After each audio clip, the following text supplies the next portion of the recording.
Hi, ഇന്നൊരു requested video ആയിട്ടാണ് വന്നിട്ടുള്ളത്. നല്ല ടേസ്റ്റി ആയിട്ടുള്ള ഒരു പിസ്സ ആണ് ഇന്ന് ഉണ്ടാക്കുന്നത്. അപ്പോൾ ഇത് ഞാൻ ബീഫ് വെച്ചിട്ടാണ് ചെയ്തിട്ടുള്ളത്. നിങ്ങൾക്ക് വെജിറ്റബിൾ വെച്ചിട്ടും ചെയ്യാം, അല്ലെങ്കിൽ ചിക്കൻ വെച്ചിട്ട് വേണമെങ്കിലും ചെയ്തെടുക്കാവുന്നതാണ്.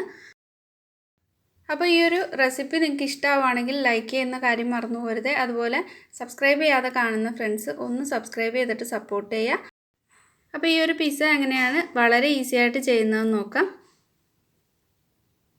ഇതിന് വേണ്ടിയിട്ട് ഞാനിവിടെ ഒരു 1/4 കപ്പ് ചെറിയ ചൂടുള്ള വെള്ളം എടുത്തിട്ടുണ്ട്. ഒരു ബൗളിലേക്ക് ചേർത്ത് കൊടുത്തിട്ടുണ്ട്. അപ്പോൾ വെള്ളം എടുക്കുമ്പോൾ ഒരുപാട് ചൂട് കൂടിപ്പോകരുത്. അതിലേക്ക് ഒരു 1.5 ടീസ്പൂൺ പഞ്ചസാര ചേർത്തിട്ടുണ്ട്. ഇനി ഇതിലേക്ക് ഒരു 1.25 ടീസ്പൂൺ ഈസ്റ്റ് ചേർത്ത് കൊടുക്കാം.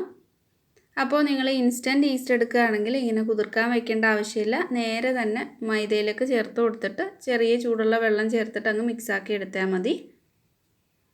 അപ്പോൾ ഈസ്റ്റ് ഒന്ന് നന്നായിട്ട് മിക്സ് ആക്കിയിട്ട് ഒരു 10 മിനിറ്റ് ഒന്ന് റെസ്റ്റ് ചെയ്യാൻ വേണ്ടി വയ്ക്കാം. അപ്പോൾ ഈ ഈസ്റ്റൊക്കെ ഒന്ന് കുതിർന്ന് വരും. ഇപ്പോൾ 10 മിനിറ്റ് ആയിട്ടുണ്ട്. ഈസ്റ്റ് നന്നായിട്ടൊന്ന് പൊങ്ങി വന്നിട്ടുണ്ട്. ഇതിലേക്കിനി മൈദ ചേർത്ത് കൊടുക്കാം. ഞാനിവിടെ ഒരു 1.5 കപ്പ് മൈദ ചേർത്ത് കൊടുക്കുന്നുണ്ട്.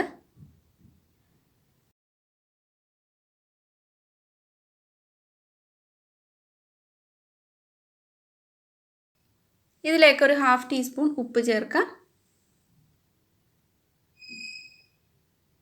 ഇനി ഇതിലേക്ക് ഒലിവ് ഓയിലാണ് ചേർക്കുന്നത്. അപ്പോൾ നിങ്ങളുടെ അടുത്ത് ഒലിവ് ഓയിൽ ഉണ്ടെങ്കിൽ അത് തന്നെ ചേർത്ത് കൊടുക്കുക. ഒലിവ് ഓയിൽ ഇല്ലെങ്കിൽ സൺഫ്ലവർ ഓയിൽ ചേർത്ത് കൊടുത്താൽ മതി. 1 ടേബിൾ സ്പൂൺ ഒലിവ് ഓയിലും ചേർത്തിട്ട് കൈകൊണ്ട് നന്നായിട്ട് മിക്സ് ചെയ്തിട്ടെടുക്കാം.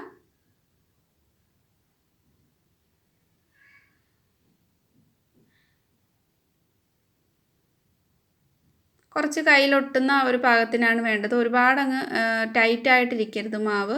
അങ്ങനെയാകുമ്പോൾ നമ്മൾ പിസ്സ ചെയ്തെടുക്കുമ്പോൾ അത്ര നല്ല ടേസ്റ്റ് കിട്ടില്ല. ഇനി ഇത് കൈകൊണ്ട് നന്നായിട്ട് കുഴച്ചെടുക്കുക. നല്ല സോഫ്റ്റായിട്ട് തന്നെ കുഴച്ചെടുക്കണം.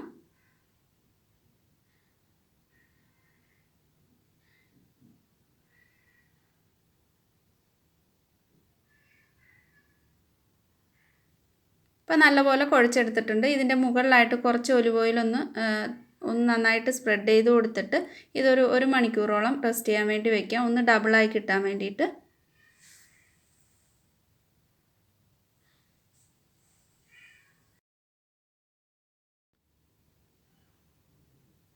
ഇപ്പോൾ 1 മണിക്കൂറായിട്ടുണ്ട്. മാവ് നല്ല ഡബിൾ സൈസിലായി വന്നിട്ടുണ്ട്.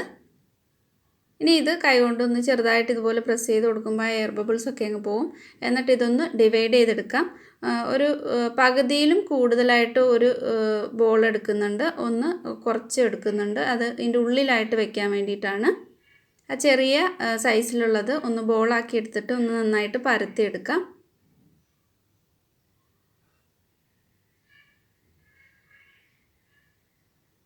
ഈ ചെറിയ സൈസിലുള്ള ബോൾ പരത്തിയിട്ട് ഒന്ന് കുക്ക് ചെയ്തെടുക്കുന്നുണ്ട്. ഫുള്ളായിട്ട് കുക്ക് ചെയ്യേണ്ട ആവശ്യമില്ല, കുറച്ചൊന്ന് കുക്ക് ചെയ്തെടുക്കാം.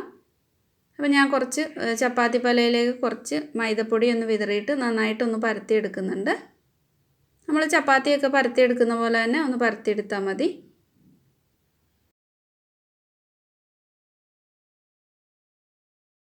പരത്തിയെടുത്തിട്ടുണ്ട്. ഇനി ഇതിലേക്ക് ഒരു ഫോർക്ക് ഉപയോഗിച്ചിട്ട് ഇതുപോലൊന്ന് ഹോളിട്ട് കൊടുക്കുക. ഇങ്ങനെ ഒന്ന് ചെറുതായിട്ടൊന്ന് കുത്തി കൊടുത്താൽ മാത്രം മതി.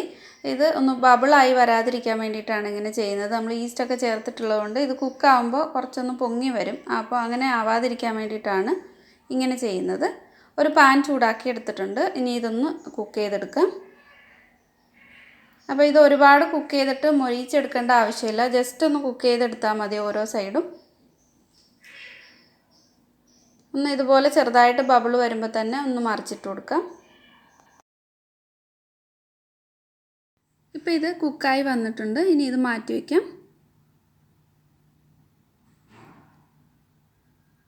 ഇനി ഒരു ബോൾ ഒന്ന് പരത്തിയെടുക്കാം.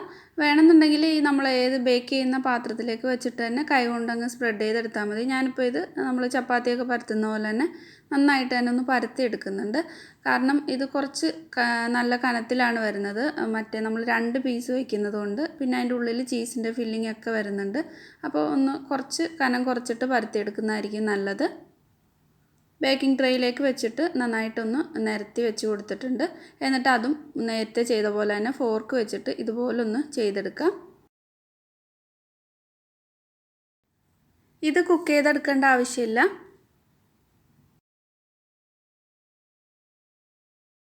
സ്ലൈസ് ചെയ്ത ചീസ് എടുത്തിട്ടുണ്ട്. ഇത് ഒരു 4 പീസാണ് ഞാൻ എടുത്തിട്ടുള്ളത്. ഇതിൻ്റെ മുകളിലായിട്ട് ഈ സ്ലൈസ് ചെയ്ത ചീസ് ഒന്ന് നിരത്തി കൊടുക്കുക. ഇല്ലെങ്കിൽ അല്ലാതെ ചീസ് ഇട്ട് കൊടുത്താലും മതി. ഇങ്ങനെ ചെയ്യുന്നതാണ് ഒന്നുകൂടെ നല്ലത്. ഈ ഒരു ചീസാകുമ്പോൾ നല്ലൊരു ടേസ്റ്റും കിട്ടും.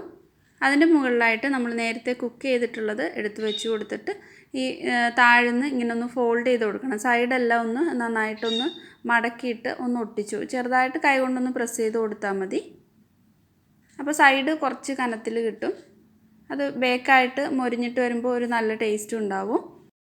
പിസ്സ സോസ് വേണമെങ്കിൽ ഉപയോഗിക്കാം. ഞാനിപ്പോൾ ഇതിലേക്ക് കെച്ചപ്പാണ് സ്പ്രെഡ് ചെയ്ത് കൊടുത്തിട്ടുള്ളത്. എന്നിട്ട് അതിൻ്റെ മുകളിലായിട്ട് കുറച്ച് ഒറിഗാനോ ഇട്ട് കൊടുത്തിട്ടുണ്ട്. അതിൻ്റെ മുകളിൽ മൊസറല്ല ചീസ് ചേർത്ത് കൊടുക്കാം. അപ്പോൾ നിങ്ങൾക്ക് എത്രത്തോളം ചീസ് വേണമെന്ന് വെച്ചാൽ അതനുസരിച്ച് സ്പ്രെഡ് ചെയ്താൽ മതി. ഞാനിവിടെ കുറച്ച് ബീഫ് ഫ്രൈ എടുത്തിട്ടുണ്ട്. പിന്നെ ക്യാപ്സിക്കം ഒരു 3 കളറിൽ എടുത്തിട്ടുണ്ട്. ഒലിവ്സും കട്ട് ചെയ്തെടുത്തിട്ടുണ്ട്. ബീഫ് ഇട്ട് കൊടുത്തിട്ട് അതിൻ്റെ മുകളിലും സൈഡിലും ഒക്കെ ആയിട്ട് ക്യാപ്സിക്കം വെച്ച് കൊടുത്തിട്ടുണ്ട്. ഒലിവ്സ് ഇങ്ങനെ വട്ടത്തിൽ കട്ട് ചെയ്തത് ഇട്ട് കൊടുക്കാം. നിങ്ങൾക്ക് ഇഷ്ടമുള്ള ഫില്ലിങ് ഏതാണെന്ന് വെച്ചാൽ അത് ചേർത്ത് കൊടുത്താൽ മതി. അതിൻ്റെ മുകളിലും കുറച്ചുകൂടി മൊസറല്ല ചീസ് ഇട്ട് കൊടുത്തിട്ട് കുരുമുളകിൻ്റെ പൊടിയും പിന്നെ കുറച്ച് ഒറിഗാനോ കൂടി ചേർക്കുന്നുണ്ട്. ഒരു നല്ലൊരു മണം കിട്ടും. ഇതിൻ്റെ സൈഡിലൂടെ കുറച്ച് ഒലിവ് ഓയിൽ ഒന്ന് ഒഴിച്ചു കൊടുക്കുന്നുണ്ട്. സൈഡൊക്കെ ഒന്ന് മൊരിഞ്ഞ് കിട്ടാൻ വേണ്ടിയിട്ടാണ്. ഇനി ഇത് ബേക്ക് ചെയ്യാൻ വേണ്ടിയിട്ട് വെക്കാം. ഞാൻ ഓവൻ 180 ഡിഗ്രിയിൽ പ്രീ ഹീറ്റ് ചെയ്തെടുത്തിട്ടുണ്ട്. ഇത് കുറച്ച് കൂടുതൽ ടൈം കുക്ക് ചെയ്തെടുക്കുന്നുണ്ട്. അപ്പോൾ ഞാനിവിടെ ഒരു 25 മിനിറ്റാണ് ഇത് ബേക്ക് ചെയ്യാൻ വേണ്ടിയിട്ട് എടുക്കുന്ന സമയം. 180 ഡിഗ്രിയിലാണ് ബേക്ക് ചെയ്തെടുക്കുന്നത്. ഇത് കുറച്ചൊന്ന് ബേക്കായി വരുമ്പോൾ തന്നെ നന്നായിട്ട് പൊങ്ങി വരും. ഇതിൻ്റെ ഉള്ളിലൊക്കെ ചീസൊക്കെ ഉള്ളതുകൊണ്ട് നന്നായിട്ട് തന്നെ ഇങ്ങനെ പൊങ്ങി വരും. ഇപ്പോൾ ബേക്ക് ചെയ്തെടുത്തിട്ടുണ്ട്. സൈഡൊക്കെ നന്നായിട്ട് തന്നെ മൊരിഞ്ഞ് വന്നിട്ടുണ്ട്. കുറച്ച് ചൂടൊന്ന് പോയി കഴിയുമ്പോൾ കട്ട് ചെയ്തിട്ട് സെർവ് ചെയ്യാം. ഇതിൻ്റെ ഉള്ളിലും ചീസൊക്കെ ഫില്ല് ചെയ്തിട്ടുള്ളതൊക്കെ കൊണ്ട് നല്ല ടേസ്റ്റാണ് ഈ ഒരു പിസ്സ. അപ്പോൾ ഇത് ട്രൈ ചെയ്തിട്ടില്ലാത്തവരാണെങ്കിൽ ഒന്ന് ട്രൈ ചെയ്ത് നോക്കുക.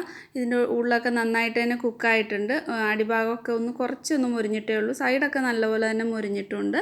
അപ്പോൾ നല്ല ടേസ്റ്റി ആയിട്ടുള്ള ഈ ഒരു പിസ്സ ട്രൈ ചെയ്ത് നോക്കുന്ന സമയത്ത് ഫീഡ്ബാക്ക് അറിയിക്കുക. നിങ്ങൾക്ക് വീഡിയോ ഇഷ്ടമായിട്ടുണ്ടെങ്കിൽ ഉറപ്പായിട്ടും ഒന്ന് ലൈക്ക് ചെയ്യുക. അതുപോലെ സബ്സ്ക്രൈബ് ചെയ്യാതെ ഒരുപാട് പേര് സബ്സ്ക്രൈബ് ചെയ്യാതെയാണ് കാണുന്നത്. അപ്പോൾ സബ്സ്ക്രൈബ് ചെയ്യാത്തവർക്ക് ഒന്ന് സബ്സ്ക്രൈബ് ചെയ്തിട്ട് സപ്പോർട്ട് ചെയ്യണേ. അപ്പോൾ പുതിയ നല്ലൊരു വീഡിയോ ആയിട്ട് വീണ്ടും കാണാം. താങ്ക്